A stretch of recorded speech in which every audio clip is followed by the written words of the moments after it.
Solar Glide. Yeah, I know I've used it before. That's right, your Shoemmelier is back with another sneakervention. Fresh off the release of the NMD Afro Pack, Adidas and Pharrell are back with the Solar Hue Glide Pack.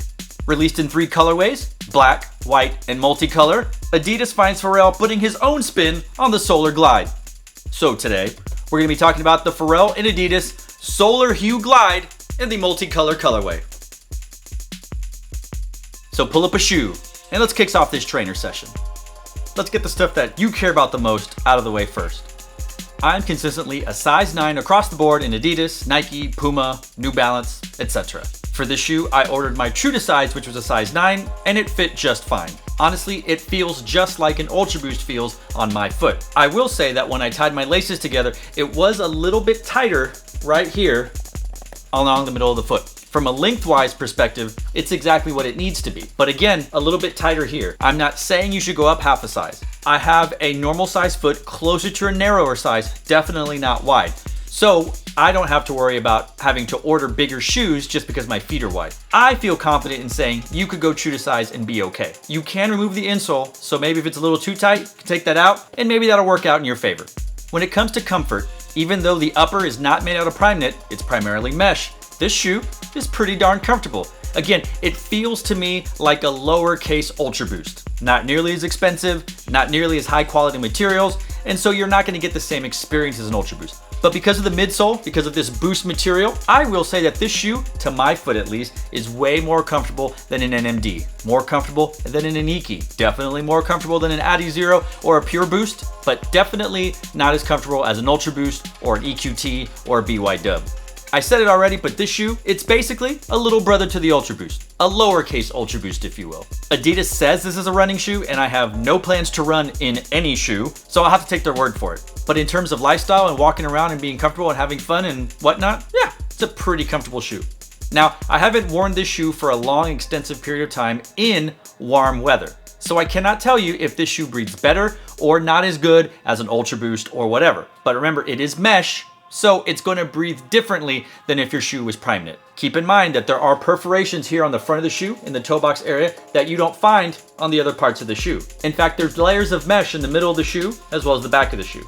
This goes for the tongue, so you can probably guess that this isn't going to breathe as well as maybe some of the other knits out there. So what are my overall thoughts on this shoe? Well, when the pictures were released for the Solar Hue Glide Pack and they had the black, the white, and the multicolor, well, of course, my eye was drawn instantly to the multicolor. I just love the fact that there are, well, multiple colors on this shoe. It's loud, it pops, definitely draws attention, and it's not a boring white shoe or black shoe with just colors on the heel. No offense to those who like the white and the black better. Just for my taste, I want something loud. I have more than enough white shoes, black shoes, so give me some color. I also like the patchwork design that they have going on here with the chunk of orange, the chunk of yellow, the chunk of blue / royal blue purple, the heel cup, heel counters, and then the black suede-like material. It's not suede, I know, but it's very soft right here. And then you add the red on the tongue, and then the zebra-like print on the laces. Yeah, I think it's one of those where it's just a whole bunch of colors put together, and it creates a really nice melange. It's a very nice look. Now, if there's one thing I don't like, and it's a small don't like, there are a different number of eyelets on one side of the shoe than there are on the other. On the lateral side of the shoe, you'll find 8 eyelets. And on the medial side of the shoe, you find 7 eyelets. Now, I like symmetry, and I'm okay if it's not symmetrical, but you can see in order to get the shoe laced the way I really wanted it, I had to leave 1 on the medial side open and left 2 on the lateral side open. Now, I didn't want to really tie the shoe together because I don't feel like, well, it needs to be tied. It's got a pretty snug fit. And I was trying to find a very creative way to lace the shoes, and long story short, I ended up just using these hoops on the side, and I just pulled the laces through, and they're sticking out here. I don't know if I'm gonna like it. I like it for now. I think it's unique. I think it's a good look. And truth be told, people aren't really gonna notice it unless they take a good look at it. But I like that I can do something like that. And a small like, which is a peculiar thing for the shoe, which everyone seems to be pointing out, is that random piece of material that sticks out of the lateral side of the shoe underneath the eyelets. In this case, it's like a sky blue. I don't know why it's there. I don't know that anyone's been able to prove to me why it's there other than just being an aesthetic choice. And that's okay with me. I dig that. So is it worth the overall cost?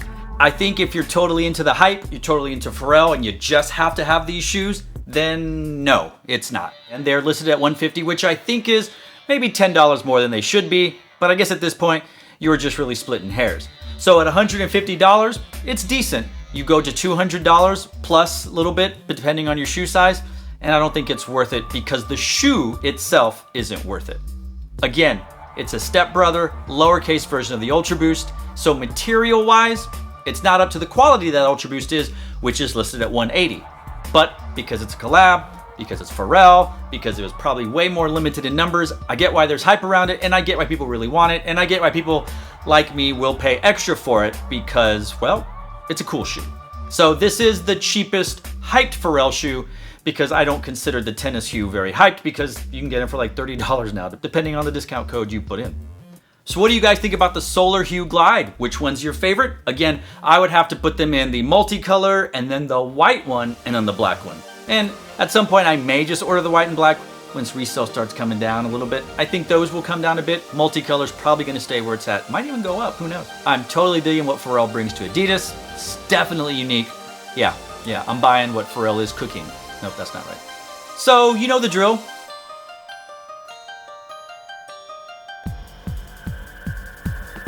So thanks for watching. Stay tuned and just chill till the next episode.